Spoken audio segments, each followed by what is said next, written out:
Voilà, il me reste à parler ici des Césars. Non, ça c'est fait. De festival, c'est ça? Oui, rapidement. Oh là là, je vois que je t'embête. Hein. On peut passer un morceau de musique à la place pour te réveiller. Hein.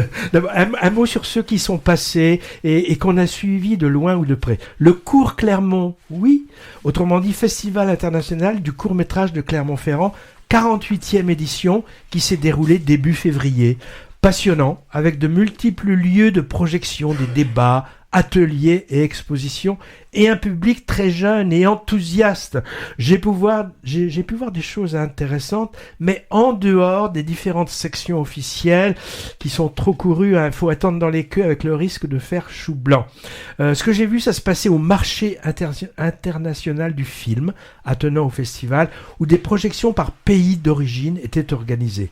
Et puis j'ai assisté également à plusieurs séances solo en VR, autrement dit réalité virtuelle, pour lesquelles là, les réservations sont possibles. Alors ça devient une mode dans les grands festivals, Cannes, Venise, Berlin ou Toronto le font maintenant, des fictions d'animation de 5 à 20 minutes, à voir avec un casque individuel, complètement immersive ou certaines même interactives, c'est-à-dire où le spectateur doit agir avec les mains ou le regard. Alors c'est bluffant techniquement, hein, avec des ambiances alternant entre le zen et le très wild, mais les récits étaient inégaux et parfois totalement hermétiques, je dois dire. Hein. Dans ces cas-là, on dit que c'est de l'expérimental. Hein.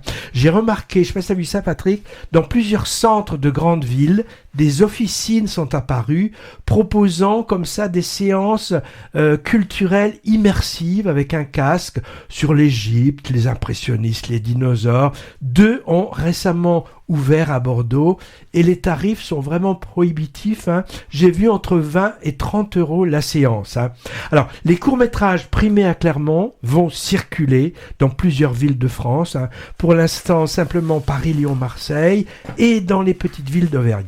Oui. À Pessac, le festival jeune public, les toiles filantes, dont on a vanté les mérites la dernière fois, s'est achevé dimanche dernier. Pendant ces vacances scolaires, parents, grands-parents et centres d'animation se sont pressés avec des spectateurs juniors de 3 à 15 ans au cinéma Jean Eustache décoré pour l'occasion. Alors, pour l'occasion, un grand gagnant de la partie compétition, c'est un film intitulé DJ Hamet, sous-titre Le garçon qui faisait danser les collines, sur les conflits de génération dans un village de Macédoine, au sein d'une communauté turcophone. Ah, il vaut le coup celui-là, hein, entre humour et charge sociale, sorti début juin, on en reparlera sans doute de ce garçon qui faisait danser les collines. Puisqu'on évoque le turc, à la 76e Berlinale, qui s'est achevée aussi dimanche dernier, et que j'ai suivi de loin, le cinéma venant de Turquie a été à l'honneur. Wim Wenders s'est ridiculisé à l'ouverture du festival en énonçant que, je cite, le cinéma ne devait pas être politique, qu'il devait être le contraire du politique. Non-sens qui a d'ailleurs provoqué des remous, car s'il y a un festival souvent politiquement engagé, c'est bien celui de Berlin. Encore une preuve que la vieillesse est parfois un naufrage. Hein. Pour le faire mentir, le jury a décerné des ours à des longs métrages politiques, entre autres à 2 réalisés par des Turcs dissidents, pas inconnus de nos services, puisqu'on a défendu leur œuvre précédente. Ça va te rappeler des souvenirs, Patrick. La salle de classe pour l'un et Burning Days pour l'autre. Ce dernier était déjà un brûlot sur la corruption de la société turque sous le régime Erdogan. Sandra Hüller, l'actrice de Anatomie d'une chute, on s'en souvient, hein, est repartie de Berlin avec un prix d'interprétation.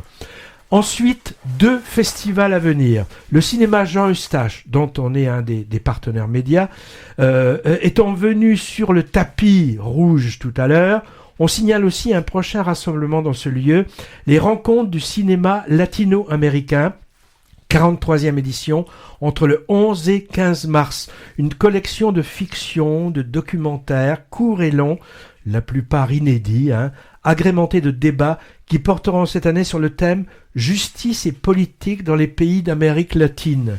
Il me semble pas trop y avoir vu beaucoup de comédies. Hein. Voir le site internet dédié pour les détails de la programmation. Enfin, info donnée un peu à l'avance, hein, bientôt un autre rassemblement ciné que Movies va découvrir, Les rencontres cinématographiques du Sud, du 16 au 20 mars, c'est en Avignon, où il n'y a apparemment pas que le théâtre qui compte. Présentation en avant-première d'une vingtaine de longs métrages, dont les sorties sont prévues au printemps et à l'été. Pour beaucoup, on présente des équipes de films. Par exemple, les prochains Gus Van Sant, côté américain, et Toledano Nakash, côté français, avec Cotin et Lotin. Cotin-Lotin, c'est pas mal, hein. Rassemblement destiné en même temps aux professionnels, en particulier les exploitants, et au grand public. Et en bonus, un hommage rendu à un acteur important du cinéma, mais acteur de l'ombre, pas devant une caméra, mystère sur son identité. On en dira plus une prochaine fois. C'est tout pour aujourd'hui.